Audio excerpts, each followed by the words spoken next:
नमः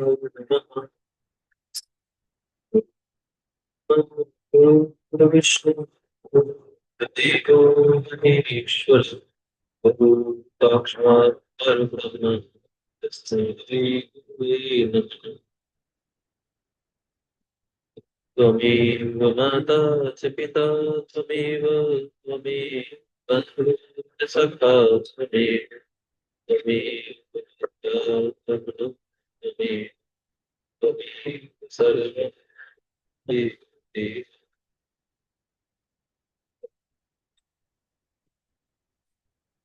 यहाँ पर शंखचूड़ से होने वाले युद्ध का वर्णन चल रहा है। यह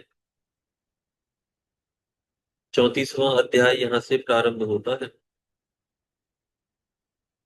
इस अध्याय में तुलसी से विदा लेकर शंखचूड़ का युद्ध के लिए ससैन्य पुष्पभद्रा नदी के तट पर पहुंचने का वर्णन किया गया है। व्यास जी बोले, हे महाबुद्धिमान ब्रह्मपुत्र, हे मुने, आप चिरकाल तक जीवित रहे।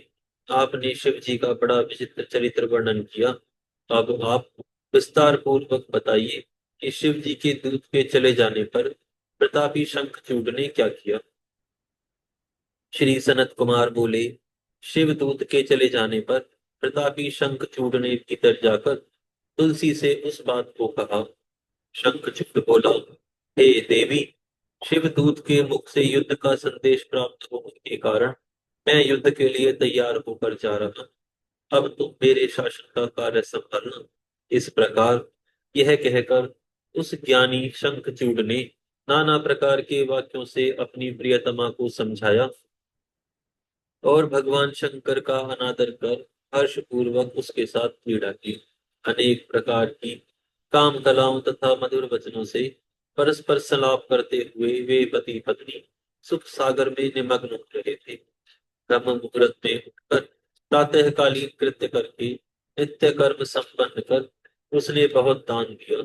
इसके बाद अपने पुत्र को सभी दानवों का राजा बनाकर सारी संपत्ति एवं राज्य पुत्र तथा भार्या को समर्पित कर उस राजा ने बारंबार रोती हुई तथा अनेक बातें कहकर युद्ध में जाने से मना करने वाली अपनी भार्या को आश्वस्त किया। उसके बाद उसने अपने वीर सेनापति को आदर पूर्वक बुलाकर उसे आज्ञा दी और स्वयं सन्नद्ध होकर संग्राम करने के लिए उद्यत हुआ। शंखचूड़ बोला, हे सेनापति, युद्ध करने में कुशल सभी वीर सभी प्रकार से सुसज्जित होकर युद्ध के लिए चले। बलशाली कंकों की सेना, जिसमें 86 महाबलवान दैत्य एवं दानव हैं, आयुधों से युक्त हो शीघ्र निर्भय होकर निकले। असुरों के 50 कुल, जिसमें करोड़ों महावीर हैं, वे सभी देव पक्षपाती भगवान शंकर से युद्ध करने के लिए निकले। धूम्र नामक दैत्यों के 100 कुल शिव जी से युद्ध करने के लिए मेरी आज्ञा से शीघ्र निकले। इसी प्रकार काल के मौर्य गौहर तथा कालक तैयार होकर मेरी आज्ञा से रुद्र के साथ संग्राम के लिए निकले। श्री सनत कुमार बोले, हे व्यास जी, महाबली असुरराज दानवेंद्र शंखचूड़ इस प्रकार आज्ञा देकर सहस्त्रों सेनाओं को लेकर चल पड़ा। युद्ध शास्त्र में प्रवीण महारथी महावीर रथियों में श्रेष्ठ तथा वीरों में भयंकर उसके सेनापति ने भी 3 लाख अक्षौहिणी सेना के से युक्त होकर मंडल बनाया और वह युद्ध करने के लिए शिविर से बाहर निकला।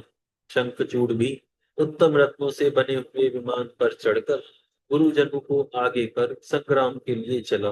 पुष्पभद्रा नदी के किनारे सिद्ध क्षेत्र में सिद्धों का आश्रम एवं श्रेष्ठ अक्षय वट है। वह सिद्धिप्रद सिद्ध क्षेत्र है। पुण्य क्षेत्र भारत में कपिल की तपोभूमि है। यह स्थान पश्चिम सागर के पूर्व तथा मलय पर्वत के पश्चिम में, श्री पर्वत के उत्तर भाग में तथा गंधमादन के दक्षिण में 5 योजन चौड़ा एवं 500 योजन लंबा है। भारत में शुद्ध स्फटिक के समान जल वाली, उत्तम पुण्य प्रदान करने वाली, जल पूर्ण तथा रम्य पुष्प भद्रा तथा सरस्वती नदी है, जो क्षार समुद्र की प्रिय भार्य है। वह पुष्प भद्रा निरंतर सौभाग्य युक्त होकर हिमालय से निकलकर सरस्वती नदी में मिलती है और गोमंतक पर्वत को बाएं कर पश्चिम सागर में गिरती है। वहां जाकर शंखचूड़ ने शिव जी की सेना को देखा। यहाँ पर यह अध्याय पूर्ण होता है। इससे आगे 35वां अध्याय प्रारंभ होता है। इस अध्याय में शंखचूड़ का अपने एक बुद्धिमान दूत को भगवान शंकर के पास भेजना, दूत तथा भगवान शिव की वार्ता, भगवान शंकर का संदेश लेकर दूत का वापस शंख के पास आने का वर्णन किया गया है। श्री सनत कुमार बोले, हे व्यास जी, वहां स्थित होकर उस दानवेंद्र ने अत्यंत बुद्धिमान एक महान दैत्य को दूत बनाकर शिव जी के समीप भेजा।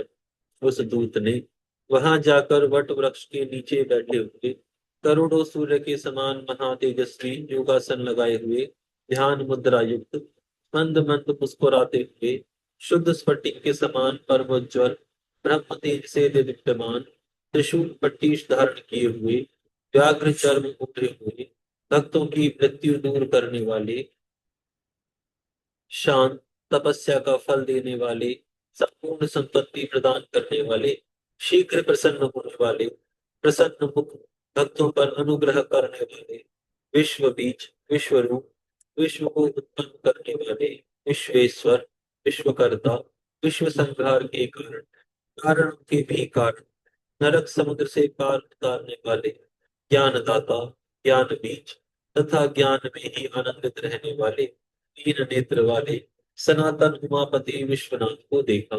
उस दानेश्वर के दूत ने रथ से उतरकर कुमार सहित शंकर जी को देखकर सिर झुकाकर प्रणाम किया। हे भाइयों, विराजमान भद्रकाली तथा के आगे स्थित स्कंद को भी प्रणाम किया। उसके बाद देवी काली, भगवान शंकर और स्कंद देव लोक रीति से उसे आशीर्वाद किया। इसके बाद सकल शास्त्रों के ज्ञाता शंखचूड़ का वह दूत हाथ जोड़कर शिव जी को प्रणाम करके उत्तम वचन कहने लगा। दूत बोला, हे महेश्वर, मैं शंखचूड़ का दूत यहाँ आपके पास आया हूँ। आपकी क्या इच्छा है उसे आप कहिए। सनत कुमार बोले, शंखचूड़ के दूत की बात सुनकर प्रसन्न चित्त भगवान महादेव ने उससे कहा। महादेव जी बोले, हे महाबुद्धिमान, तुम मेरे सुखदायक वचन को सुनो और विचार करके मेरे वचन को निर्विवाद रूप से उनसे कह देना। समस्त धर्मों के ज्ञाता तथा जगत के निर्माता ब्रह्मा धर्म के भी पिता हैं। उनके पुत्र मरीचि तथा उनके पुत्र कश्यप कहे गए हैं। राजा दक्ष ने उन कश्यप को अपनी 13 कन्याएं प्रसन्नता के साथ प्रदान की। उनमें एक दनु नाम वाली थी, साधु स्वभाव वाली। वह उनके सौभाग्य को बढ़ाने वाली थी। उन दनु के परम तेजस्वी 4 दानव पुत्र हुए। उनमें एक विप्रचित्ति था जो महाबलवान एवं पराक्रमी था। उस विप्रचित्ति का धार्मिक तथा महाबुद्धिमान दानवराज दंभ नामक पुत्र हुआ। तुम उसी के श्रेष्ठ धर्मात्मा पुत्र तथा दानवों के राजा हो। तुम पूर्व जन्म में श्री कृष्ण के पार्षद परम धार्मिक एवं सभी गोपों में मुख्य थे, किंतु उस समय तुम देवी राधिका के शाप से दानवेंद्र हो गए हो। यद्यपि तुम दानव योनि में आ गए हो, किंतु वास्तव में दानव नहीं हो। इस प्रकार अपने पुराने जन्म का वृतांत जानकर देवताओं के साथ बैर त्याग दो। तुम अपने पद पर स्थित रहकर राज्य का आदर पूर्वक सुख हो। देवगणों से अधिक द्वेष मत करो एवं विचार पूर्वक राज्य करो। हे दानव, देवगणों का राज्य लौटा दो और मेरी प्रीति की रक्षा करो। तुम अपने राज्य पर स्थित रहो और देवता भी अपने पद पर स्थित रहे। सामान्य प्राणियों के साथ भी विद्वेष करना बहुत बुरा है, फिर देवताओं से विरोध का तो कहना ही क्या। वे सब लीन शुद्ध धर्म करने वाले तथा ऋषि कश्यप के वंश में उत्पन्न हुए हैं। ब्रह्म हत्या आदि जो कोई भी पाप है, वह जाति द्रोह जनित पाप की 16वीं कला की भी बराबरी नहीं कर सकते। हे सनत कुमार बोले, हे व्यास, इस प्रकार भगवान शंकर ने उत्तम ज्ञान का बोध कराते हुए श्रुति एवं स्मृति से संबंधित शुभ बातें उससे कही। तब शंखचूड़ के द्वारा शिक्षित तथा तर्कविद वह दूत होनहार से मोहित होकर विनम्रता पूर्वक इस प्रकार यह वचन कहने लगा। दूत बोला, हे देव, आपने जो वचन कहा है वह अन्यथा नहीं है, किंतु मेरा कुछ तथ्यपूर्ण एवं यथार्थ निवेदन सुनिए। आपने अभी जो कहा है कि जाति द्रोह महापाप है, हे ईश, क्या यह असुरों के लिए ही है, देवों के लिए नहीं? हे प्रभु, इसे बताइए। यदि यह सब के लिए है तो मैं विचार कर आपसे कुछ कह रहा हूँ, आप ही उसका निर्णय कीजिए और मेरा संदेह दूर कीजिए। हे महेश्वर, चक्रधारी भगवान विष्णु ने प्रलय के समय समुद्र में दैत्य श्रेष्ठ मधु एवं कैटभ का शिरच्छेदन क्यों किया? हे गिरीश, यह तो प्रसिद्ध है कि देवताओं के पक्षधर आपने युद्ध में त्रिपुर को भस्म किया, तो ऐसा आपने क्यों किया?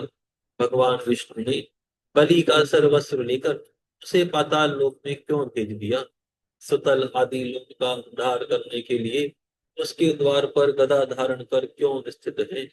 इन देवताओं ने भाई सहित हिरण्यक्ष को क्यों मारा और इन्हीं देवताओं ने शुंभ आदि असुरों को क्यों मारा? पूर्व काल में समुद्र मंथन किए जाने पर देवगणों ने ही अमृत का पान किया, हम सभी को क्लेश प्राप्त हुआ, किंतु इसका अमृत पान रूप फल देवताओं ने भोगा। यह जगत भगवान काल का क्रीड़ा पात्र है। वे जिस समय जिसे ऐश्वर्य प्रदान करते हैं उस समय वह ऐश्वर्यवान हो जाता है। देवताओं एवं दैत्यों का बैर सदा किसी न किसी निमित्त होता आया है। क्रमशः जीत और हार काल के अधीन है। इन दोनों के विरोध में आपका आ जाना निष्फल प्रतीत हो रहा है। यह विरोध तो समान संबंधियों का ही अच्छा लगता है। आप सदृश ईश्वर का नहीं। आप तो देवता तथा असुर सभी के स्वामी हैं। अतः इस समय आप महात्मा की केवल हम लोगों से यह स्पर्धा निर्लज्जता की बात है। विजय होने पर अधिक कीर्ति तथा पराजय होने पर हानि, ये दोनों ही आपके लिए सर्वथा विपरीत हैं। इसे मन से विचार कीजिए। ऐसा कहने पर श्री सनत कुमार बोले। यह वचन सुनकर शिव जी हंसकर दानवराज से यथोचित मधुर वचन कहने लगे। महेश बोले, हम अपने भक्तों के अधीन हैं, स्वतंत्र कभी नहीं है। हम उनकी इच्छा से ही कर्म करते हैं और किसी के भी पक्षपाती नहीं है। पूर्व काल में ब्रह्मा जी की प्रार्थना से ही पर्यावरण में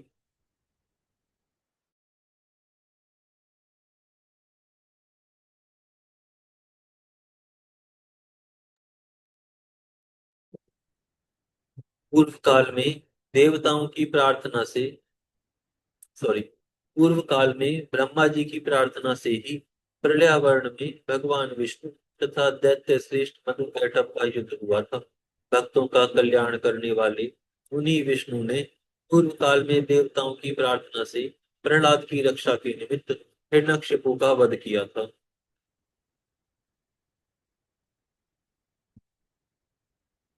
की प्रार्थना से मैंने भी त्रिपुरों के साथ युद्ध किया तथा उन्हें भस्म किया। यह बात सब लोग जानते हैं। पूर्व काल में देवताओं की प्रार्थना से सबकी स्वामिनी तथा सबकी माता ने शुंभ आदि के साथ युद्ध किया और उन्होंने उनका वध किया। आज भी सभी देवता ब्रह्मा जी की शरण में गए और देवताओं सहित विष्णु जी और ब्रह्मा जी मेरी शरण में आए। हे दूत, देवताओं के स्वामी, मैं भी ब्रह्मा तथा विष्णु की प्रार्थना के कारण युद्ध के लिए आया हूँ। हे दूत, शंखचूड़ से कहना कि तुम महात्मा श्री कृष्ण के श्रेष्ठ पार्षद हो।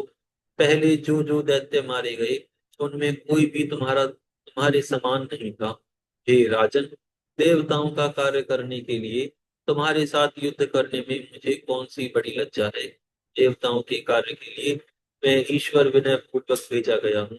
अतः हे दूत, तुम जाओ और शंखचूड़ से मेरा वचन कह देना कि मैं तो देव कार्य अवश्य करूंगा, उसे जो उचित हो वैसा करे। ऐसा कहकर महेश्वर चुप हो गए और शंखचूड़ का दूत था और उसके पास चला गया। यहाँ पर यह अध्याय पूर्ण होता है। आज हम यहाँ पर विराम करते हैं। फिर कल से प्रारंभ करेंगे। इसी के साथ हम गौ माता को दंडवत प्रणाम करके से प्रार्थना करते हैं कि उनकी कृपा सदैव हमारे ऊपर बनी रहे। वो हमारी देवताओं की माता है, यज्ञों का यज्ञ और तीर्थों का तीर्थ है। वो हमेशा स्वस्थ रहे और उनकी कृपा हमारे